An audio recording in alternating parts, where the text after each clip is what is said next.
only out here with you because you're so green. What do you mean, green? Just give me back my arrow. Give it here. Take it if you're man enough. Lame or not, I could take you. What would it prove? This. Hey, that was my special arrow. Well, it wasn't very strong. Cherokee Fred made it for me. Well, that makes you a yellow-belly redskin in my book. Go back to Baltimore. Exactly, you want to fight.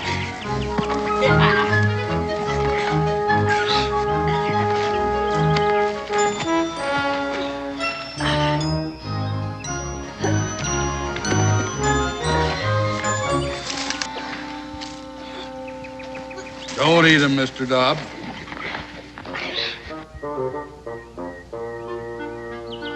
Comfortable down there?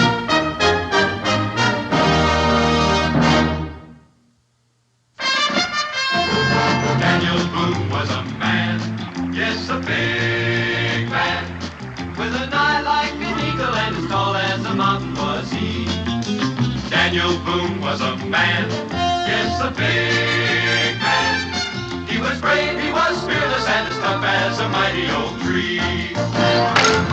From the coonskin cap on the top of old Dan to the heel of his rawhide shoe, the rippinest, roaringest, fightingest man the frontier ever knew.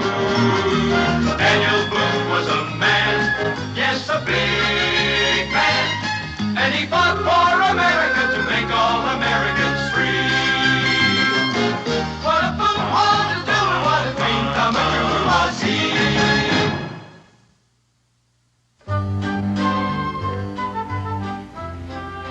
What's that, Mr. Dobb?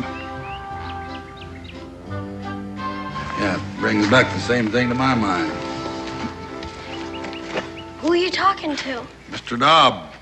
Where is he? I don't see anyone. Well, how many could see you if you were over 2,000 years of age? 2,000 years of age? Do you remember about the prophet Elisha? You mean from the good book? Yeah. He went around curing polluted wells and springs so that people wouldn't die of thirst and the cholera. He inherited the prophet Elijah's mantle. He went around doing some hocus pocus of his own, by and large doing good and throwing in some free amusement. Remember what happened then? They ran him out of town. In them days, folks didn't understand that everybody's got to give and take up a hand now and then, as Mr. Dobb says. Why should they? That's what kept Cain in hot water. Well, it was either get out or be rid out on a rail for Elijah, so he got. But that town was rife with pesteriferous young'uns. Learned it from their elders, I presume, because nobody's born mean. You know a lot, don't you? Well, I depend on Mr. Dobb's wisdom a lot here. Without him, I suppose I'd be just an ordinary man. Well, Elijah went. But 42 of the worst of them young'uns trailed after him, hurling mockery and mud until Elijah lifted up his eyes. He said, Lord, I've just took about all of this that one saint could take. Well, the Lord sent 2 bears out of the nearby woods. I suppose you remember what happened. They got it up? 41 by Mr. Dobb here. The other bear was just a mere cub. You mean Mr. Dobbs is a bear? Dobb means bear in the Hebrew tongue. I don't suppose you could show me the way to Boonesboro, could you? Sure, that's where I live. Ah, what a coincidence. You take the road south and take the right fork when you come to it. Oh, well, I'll try to remember that. What is it? Oh, Mr. Dobb reminds me that we'd deem it an honor if you 2 young men would ride along with us and show us the right fork. I guess so, sure. My team and Dre await.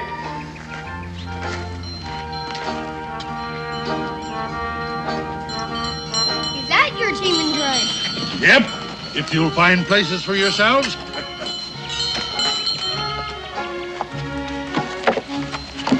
Oh, my name's Israel. Israel Boone. Boone? My dad's Daniel Boone. Never heard of him. Up with you. My name's Joe. Joseph Montgomery Jr. My dad's a sea captain. Never heard of him either. Up with you.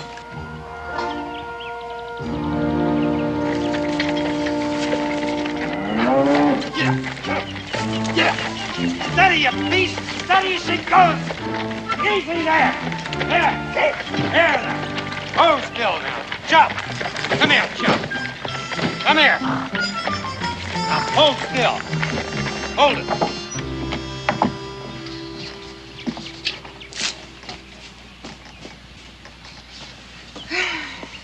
How's the plowing? Oh.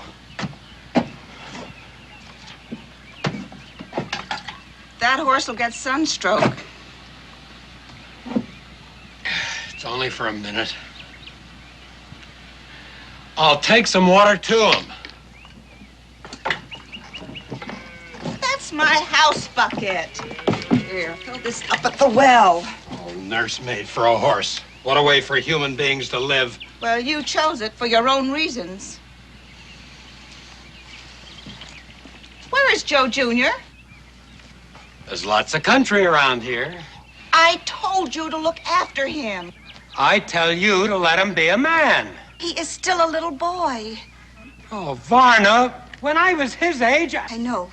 You were on your first voyage as a cabin boy, living on biscuits and moldy beef and taking the captain's rope end across your back. Is that what you want for our son? Why did I give up my ship, huh? Why did I come to a place where they don't know an oar from a winnow? Because there's room here for him to get away from your coddling and softening, so he can learn to stand up straight in his own feet. I didn't mean to say that. It was an accident. Well, was it an accident that you never let him out of your sight from the day I embarked until my voyage is ended? Was it by accident that you tried to leech out of him everything a man wants to see in his son?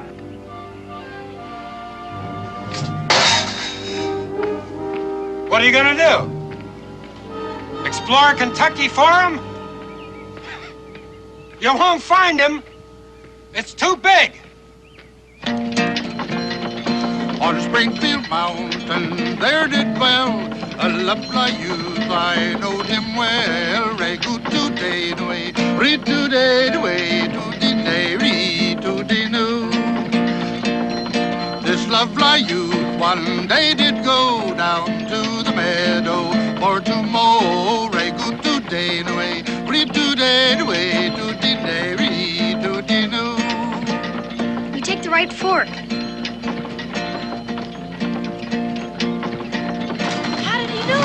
If Mr. Dobbs trotted along there to show him, he scarce had mowed half round the field when an ugly serpent that bit his heel. Re to day way, re to day way, to the day, re to the new.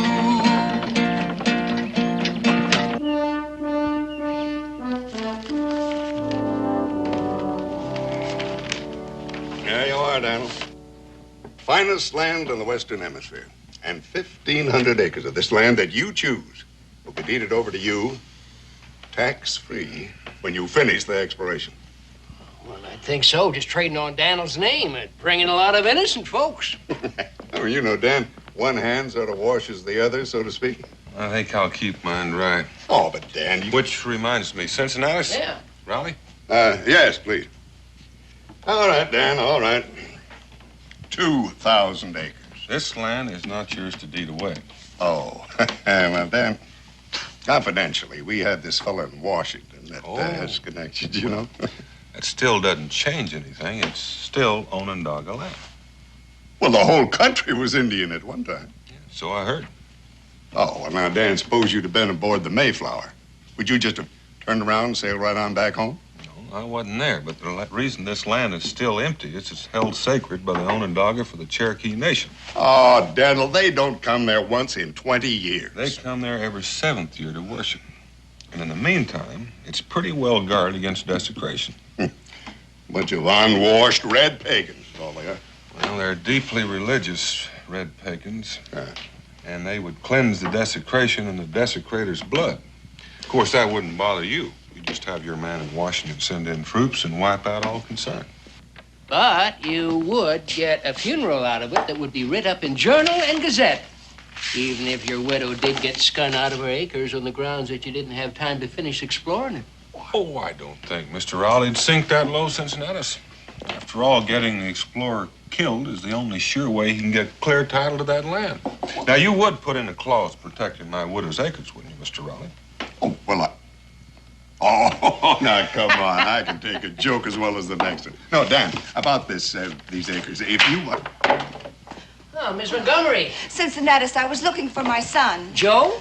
But Joe ain't been in here today. He's probably out exploring. In the forest? Well, there ain't nothing going to hurt him. Unless maybe he runs into somebody's trap or into a panther.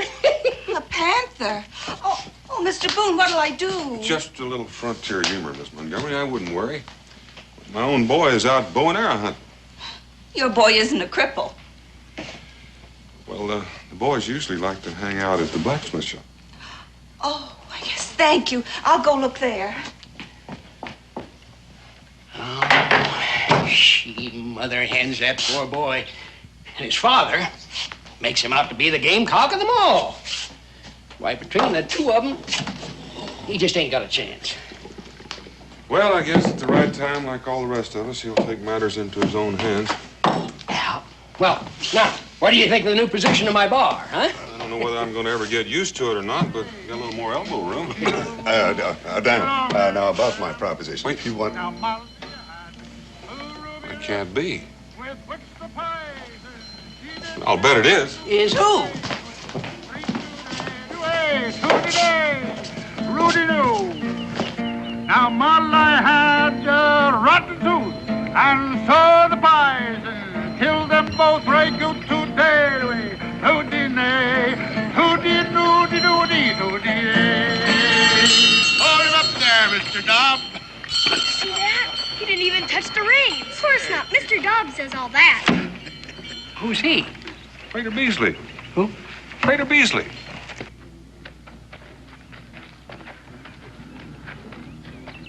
Well, it's good to see you again, Prater. Well, it's good to see you, Daniel. Mr. Dobbs? Oh, as always. Oh.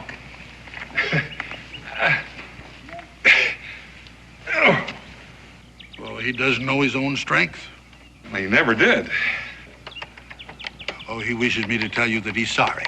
Well, tell him not to give it another thought. Well, I've just met your hope for the future here. You said you didn't know my pa. I'm an egregious liar. You are? Ask your pa. What's egregious, Pa? Egregious? Well, a tall tale's an egregious lie. And any boy that can't find the nut of truth in it, well, he's going to grow up to be a man who lives on short squeezins. Mr. Boone, children should be taught to respect the truth. Ma, that's what he meant. Get down from that wagon.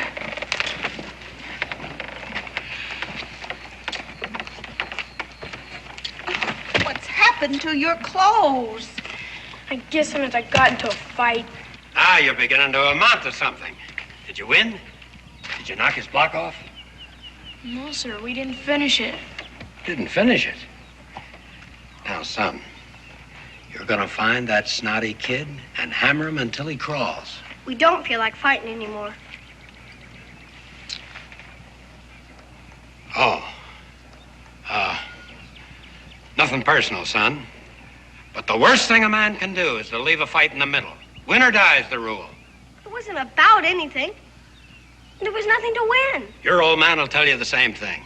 Well, not exactly, Mr. Montgomery. If it's principle you're fighting for, then you fight until principle wins or you can't fight any longer. But if it's just smiting and being smit, well, then the sooner it's stopped and forgotten, the better it is for all concerned, including the innocent bystander. Mr. Boone, you wouldn't last very long at sea. You know, I think you just might. Who are you? Well, everybody knows me. I'm a... Oh, showman, huh? You fight with your tongue. It can turn a man to jelly. Not a man. Joseph. Wait a minute, son.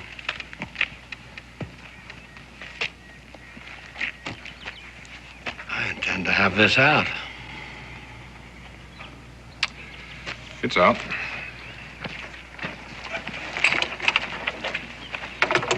Mister, you live under a lucky star.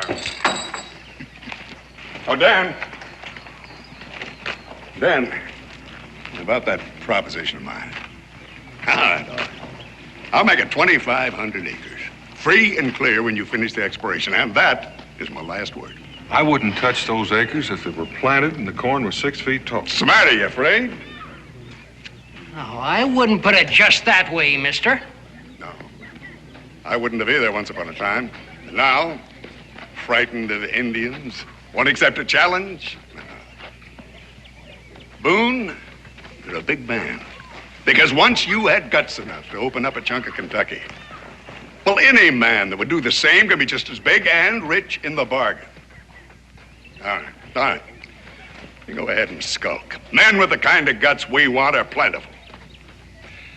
I hope not, for their sake.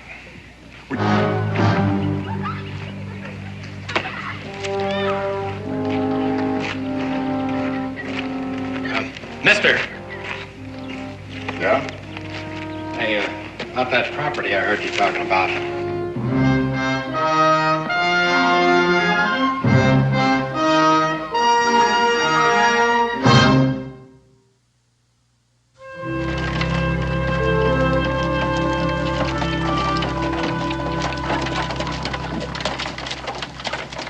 Ooh, boy, woo. Hi, young fella. Why can't I go out with them? Because. Well, here you go. No. I got a compass of my own. And a good one, too, I'll bet. It's hung on the North Star through black storm and hurricane. Well, in here's your level and your theodolite. You do know how to use one, I suppose. Well, it's not so far from a sextant that I can't navigate with it. Oh, here's your contract, young fella. You drive a hard bargain. Mr. Rowley, I cut my teeth on London factors and Chinese merchants in Canton. You know, I believe that a brave man deserves riches. I don't begrudge you 1 red cent. Oh, you do know where the so-called Onondaga country starts up there at the crest of the mountain? Don't you worry about them. No, I won't. I'm one man the troops won't have to come in for. I take care of my own fights. Glad I met you. You're the kind of fella I've been looking for. You found him. Good luck to you. Thank you.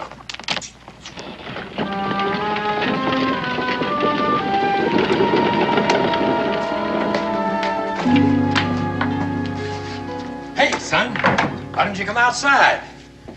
Now, I've got something to show you. Now, you take this and put it in a good, safe place. All it is our fortune. If what?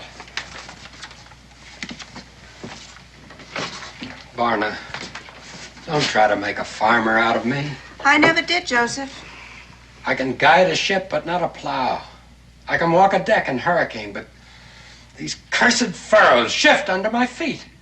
Do you think mountain rocks will be easier? I think so. It'd be more like a deck in a hurricane, I think. Hold your tongue, Joseph Jr. I think the boy's put his finger right on it. Son, how'd you like to go with me? Can I? You bet you can. Go outside, Joseph. Barna, the boy's going with me. Outside.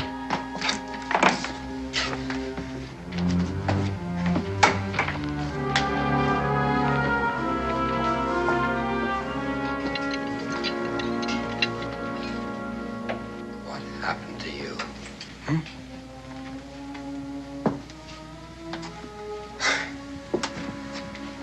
When I first knew you, you were so gay, and so pretty, and so loving. I couldn't stand being away from you, nor you from me. And now? My son's a cripple. I will protect him. I won't have a son anymore if you keep him from going with me when the time comes. Joseph.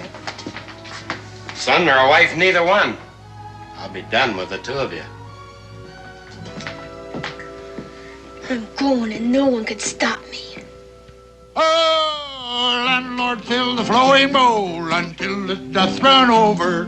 Landlord, fill the flowing bowl until it doth run over. For tonight we'll merry, merry be. For tonight we'll merry, merry be. For tonight we'll merry, merry be. Tomorrow we'll be sober. He who kisses a pretty girl and runs and tells another. He who kisses a pretty girl and runs and tells another. ought to have his nose cut off. Ought to have his nose cut off. Ought to have his nose cut off. And never kiss another.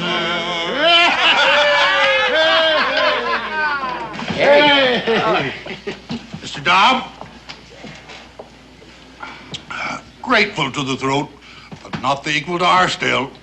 He's a connoisseur by instinct. I've never seen him touch a drop. That is a mighty fine song for a tavern. Patrick Henry's favorite. Oh, I suppose you was a close friend of General Washington, too, huh? Not only to nod to, but Patrick Henry. Gentlemen, if it weren't for the potion that I mixed for him, he'd be a lorn bachelor today. Yes, sir. I was there, and you know I haven't got the imagination to make something up like that. You know, Prater, that was the last time I saw you. After that, you sort of disappeared into the earth. Well, been going to and fro on the face of it, down in Mexico to talk to the Zunis and back into ancient Egypt with the pharaohs and the magicians. You got a mighty long bow. But that time you cracked it. I'm used to disbelief, yeah. Check with Daniel. Huh. You mean you was there too, Daniel? No, but it's a solemn truth. You know, he reads books like you and I read the sky for weather sign. I never thought of that. Well, that's part of what I meant about when I said the nut of the truth of his egregious lies. I'll drink to that. Prater Beasley, you will be missed when you leave here, and that is solemn truth. Well, we ain't going. Mr. Dobb and me's a little bit weary of going to and fro. For this century, anyway. We're settling. In Boonesboro? No finer place for healing herbs and simples. Prater, I can't tell you how happy that makes me. And me, I'm going to tell you why. Because I just happen to have in my possession a cabin which is just made for you. And due to circumstances which I ain't going to mention, I can offer you a real bargain. And I'm sorry. Mr. Dobb and I already have a living place. Well, who'd you buy it from? Matter of fact, we didn't. There's a high hill just north of here. Indian Mountain. That divides us from the Onondaga sacred ground. Yes, and just this side of the dividing line, there's a splendid large cavern. Bear Cave. Is that what they call it? I near lost my life up there once. I come on a she-bear with cubs. I remember that. That was about 6 years ago. Well, you know the funny thing? There hadn't been a bear up there since. All right. Now, if a man your age wants to sleep out there in the winter damp, there's not much I can do for you. But there is something you can do for me. What? That span of mules and that dray, they're just going to be in the way if we're going to remain here. Well, I got just the customer for you. I'll get more out of them than you ever thought was in them. Well, fine. I'll get some more squeezings. Yes, Mr. Dobb? Oh, be glad to sing it for you. Yes. On Springfield Mountain, there did dwell a lovely youth. I knowed him well. Re-goo-doo-day-do-way, re-doo-day-do-way, doo-dee-day.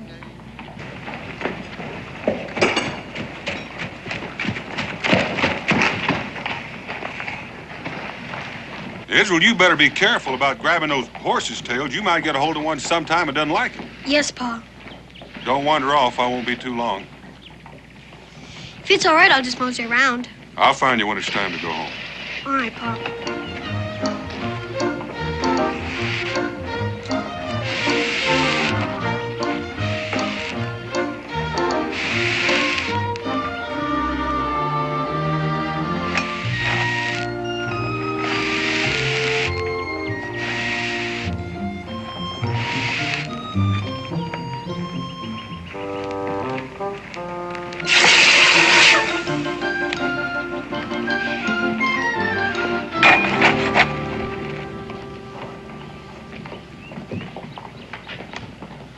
Pinwheel! Kick him out! Johnny jumped the fence. O. U. T. Period. That's pretty good mumbly peg. My mother had some pine to do at Cincinnatus' store. She made me come with her. I'm pretty good at it myself. Where do you want to start? Anything before around the horn is girls as far as I'm concerned. I take evens to go first. 1, 2, 3. All right, you go first. Around the horn. Shave the pig. Cut right. And left. Ah, you missed. Oh, I get mad thinking I gotta wait for her until she's done. Around the horn. Everybody's family squabbles sometimes. Not over their own kid. It makes you feel like it's your fault. Lady Dobbs. That puts me one ahead. So far. Hey, how'd you like to help me and Prater Beasley get the bears out of that old cave so him and Mr. Dobbs can live in it? When? Tomorrow. Pinwheel. Oops, I missed. Am I invited? In particular, I promised to tell you. Sure, I'd like to help. Israel, it's time to go. We'll finish this up some other time. Oh, Mr. Boone. Me and Israel are gonna help Prater Beasley get set of the wild bears. No? Do your folks know about it? Papa just said he'd make a man of me. Better ask anyway. He's gonna take me with him far out in the forest, and that shows how he'd feel. Well, make sure your mother knows. Come on, son. If I know Pa, he's already greased his skids. You told her? I'll come by your house in the morning. Make it good and early. Prater Beasley wants to get settled in.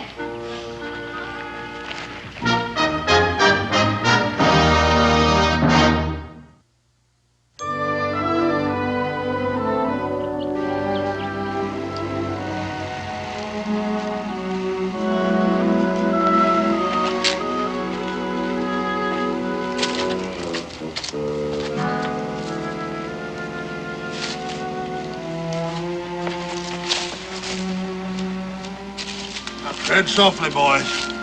We're getting close. I never thought she'd let me come. Told you Pa greased his skids. Joe Jr. Come on out and be surprised, son.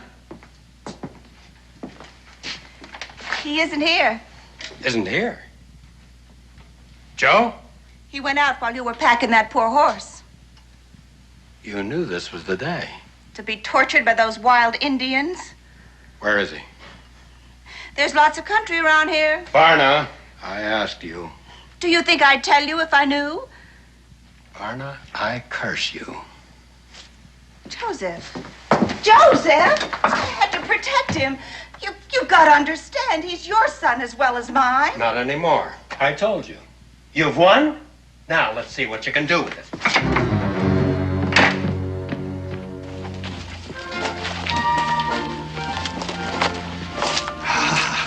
There she lies. How do we shoot them?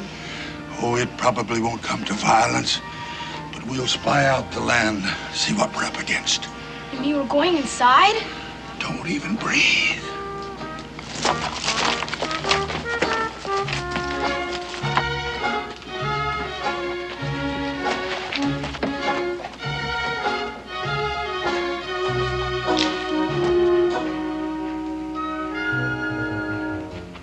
Come on, boys, all's clear.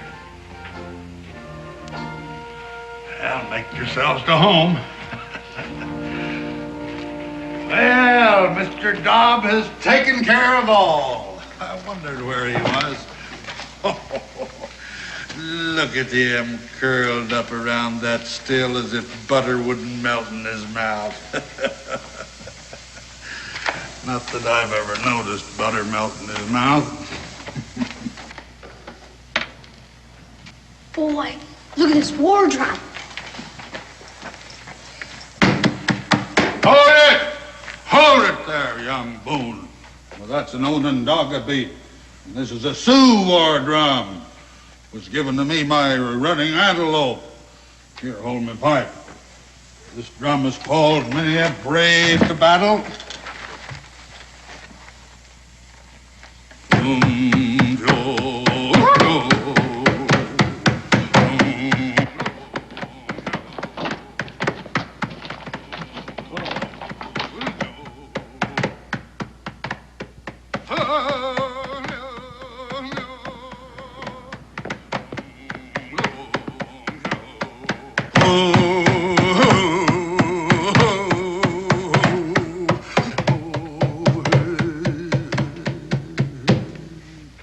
What does it mean? Well, it means a man that sticks his head where it ain't welcome is liable to get it cut off. Not without a fight. Depends on what you're fighting for, says Mr. Dobb. And Pa. Not mine. He will. Hammer him until he crawls, no matter who or what. That's all Pop ever knows.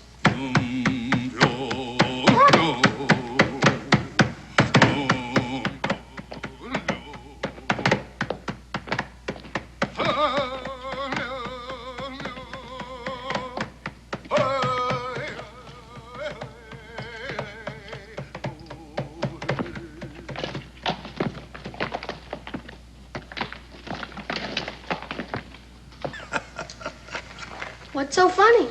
A story just popped into my mind. What kind of story? An Onondaga fairy tale. Do Indians have fairy tales? Sure they do. Yeah, they sugarcoat their lessons to get them understood just like the rest of us. How does it go? Well, sit down, sit down. Make yourself comfortable.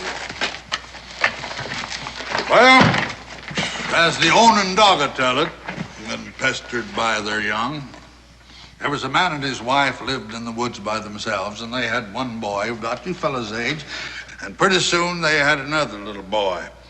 And after that, why, the mother, she went on to her ancestors. You mean she passed on? Mm-hmm. Well, the little baby stood, about as tall as that finger. There's a picture of him up there.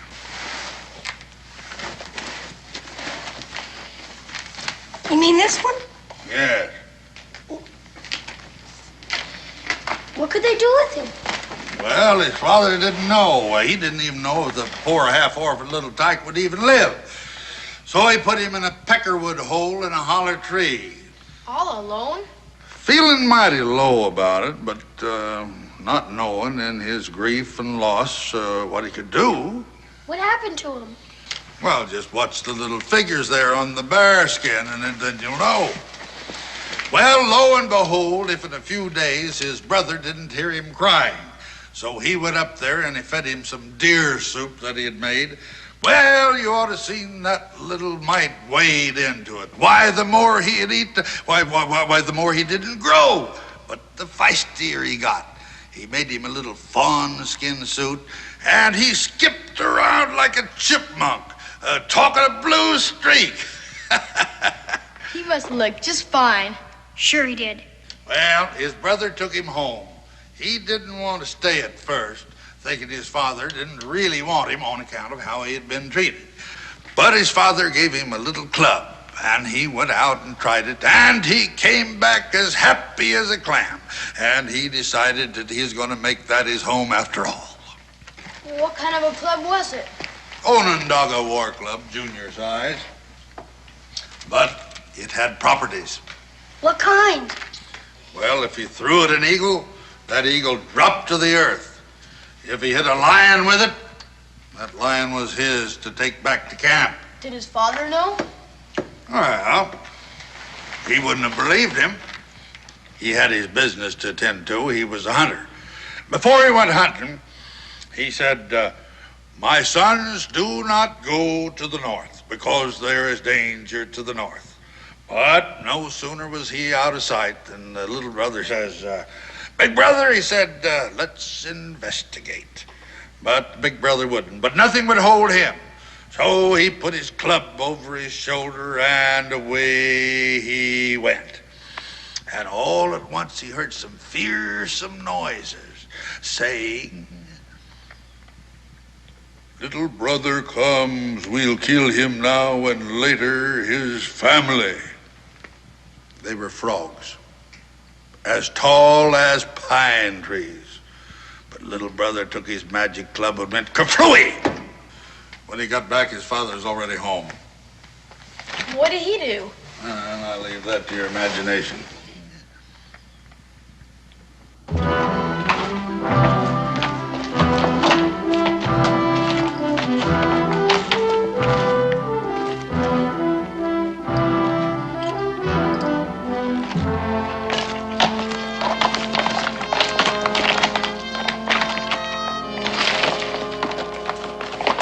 This time it was the South. And this time he took his brother along with him. I knew he was going to, didn't you? Well, they traveled along until they came to a tree so tall that it brushed the sky. Little brother says, I'm skinning up to see what's there. Well, up he skins. And up there he finds a nest. And in that nest, the children of the lightning. That kind of lightning? Yes. As hard and as glittery as diamonds, sharper than two razors, and hotter than the hottest fire. Dangerous. Most dangerous. But little brother, he hit him with his club, and down they come. Howsomever.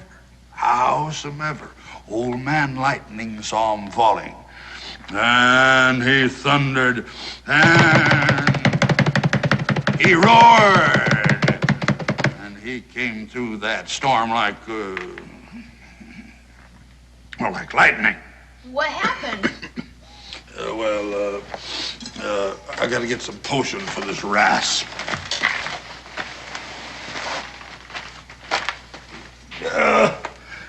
Begging your pardon, Mr. Dobb.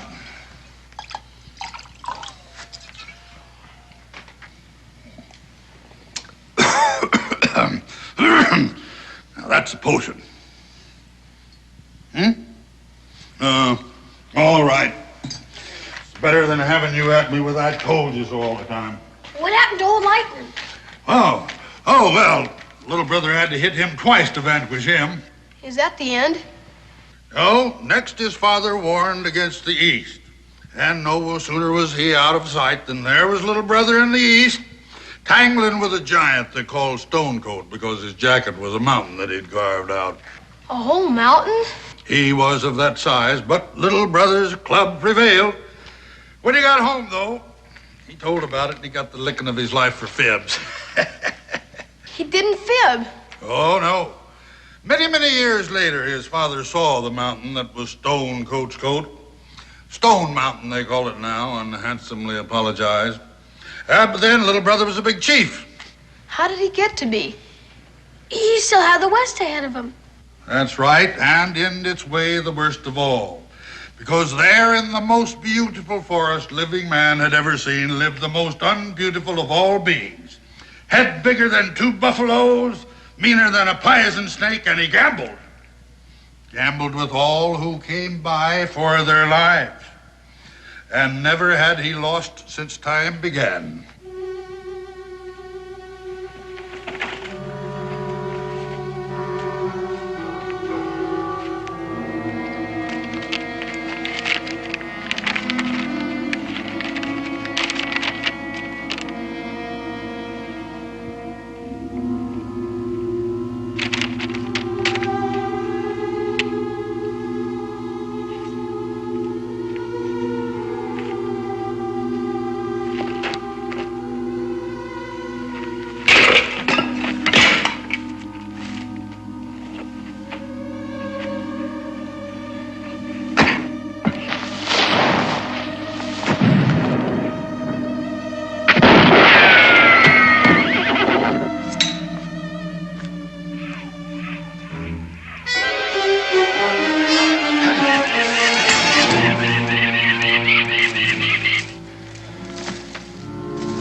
You desecrate, you die.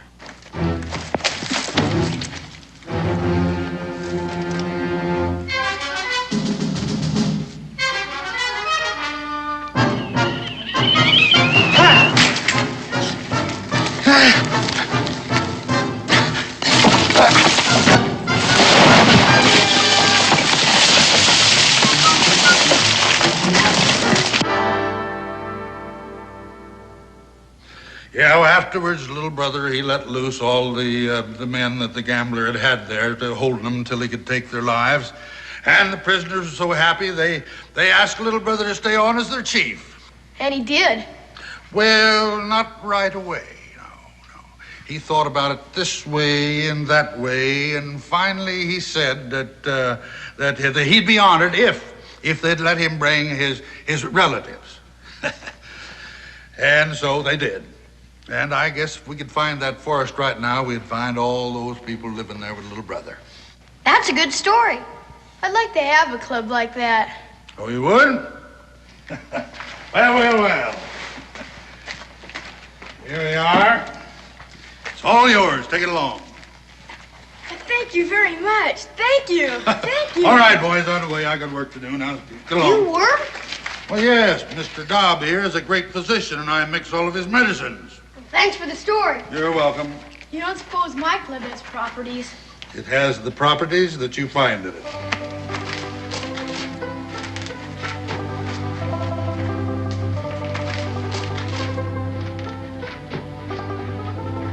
I bet I do find properties in it. Sure you will.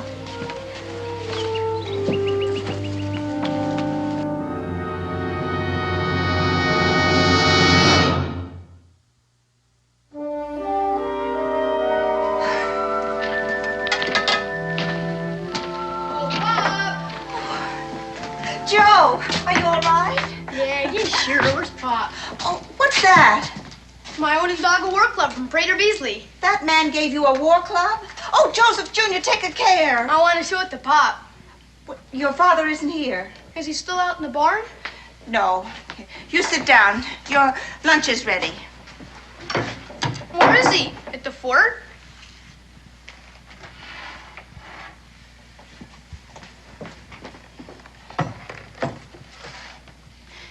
Joe, your father will be away for quite a while. Not on the exploring trip. He promised to take me. Listen, dear. He promised. You wouldn't let him. Joe, it was dangerous.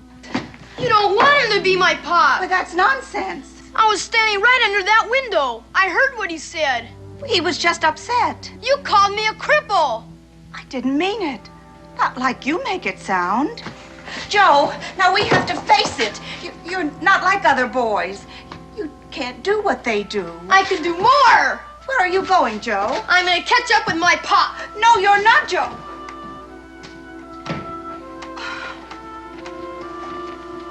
Oh, Joseph.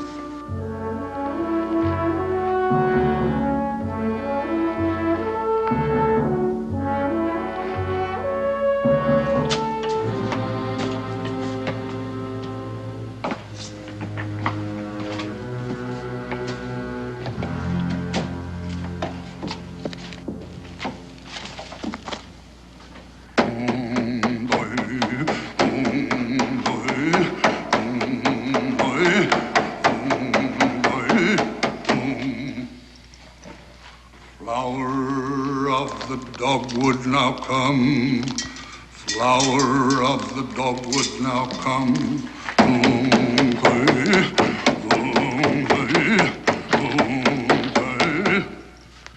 Spirit of the red berry, arise.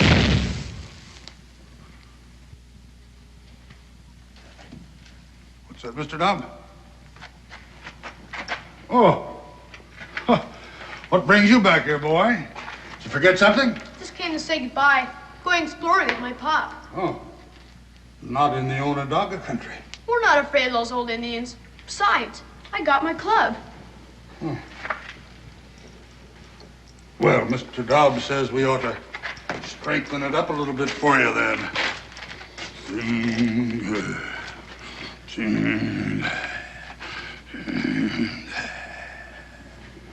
Yeah, that ought to do it.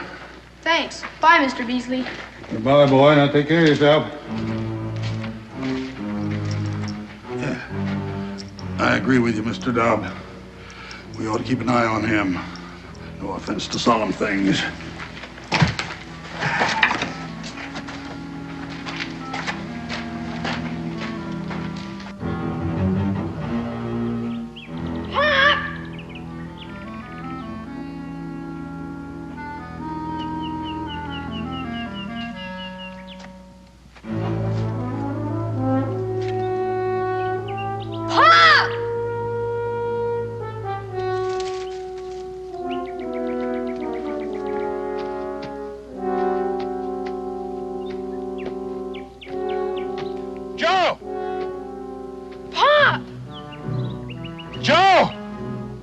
Son, go for some help!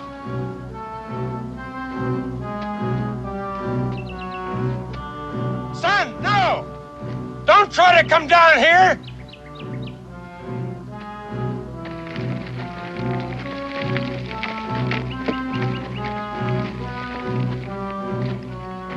Joe, do what I tell you. Go get some help.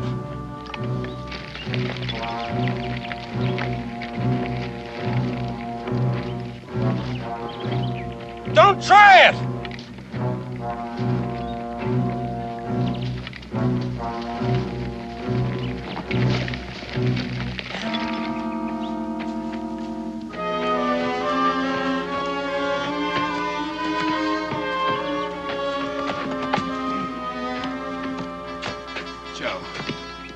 Don't worry, Pop. I'll get it off. Why didn't you listen to me? You could have fallen and hurt yourself coming down there. I was all right. See, Pop, I would have come with you if I'd known it was today. I didn't know. I wanted to be with you, Pop. All right, never mind, son. Come on, let's try it. Yeah. Again. No. Oh, it's no use. It's too heavy. You gotta go get somebody. I'm not gonna leave you.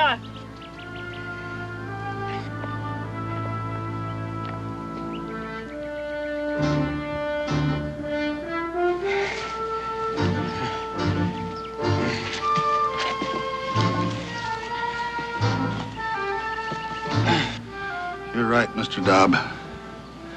It would be blasphemy to interfere.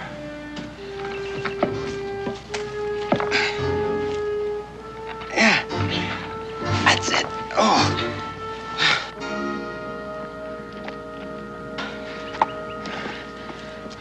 All you gotta do now is stand up.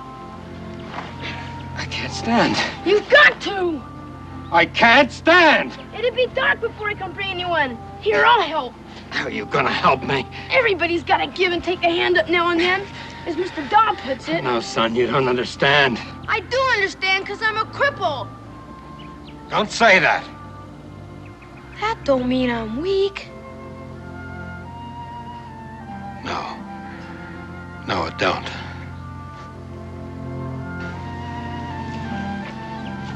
Here, I'll lean on this. You lean on me. Put your hand on my shoulder. Thank you, son. We'll make it between the two of us. Well, maybe I can help. Which leg is it? This one here? Yeah. Well, we'll see to it. Well, you won't need that anymore. We'll leave that for the Onondaga. He'll understand. But you said I'd find great properties in it. Well, you found them. Confidence, friendship, and the courage to know yourself. Now, we'll leave it. Another little brother may find the use for it. Well, come on, let's get aboard. Let me help you here.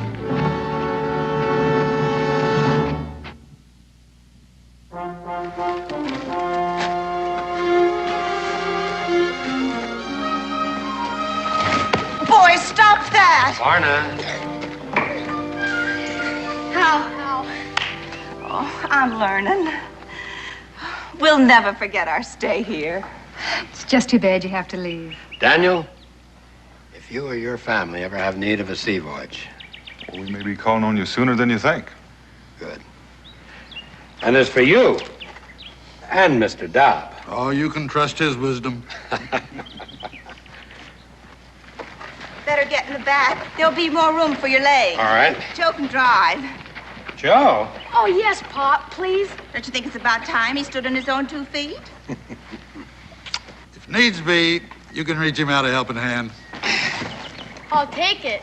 I've learned that. Prater, Beasley, you know what I'm going to do as soon as I get shut of this. I'm going to visit Stone Mountain. I want to see that giant's coat with my own eyes. Good. Bye, all. Get out.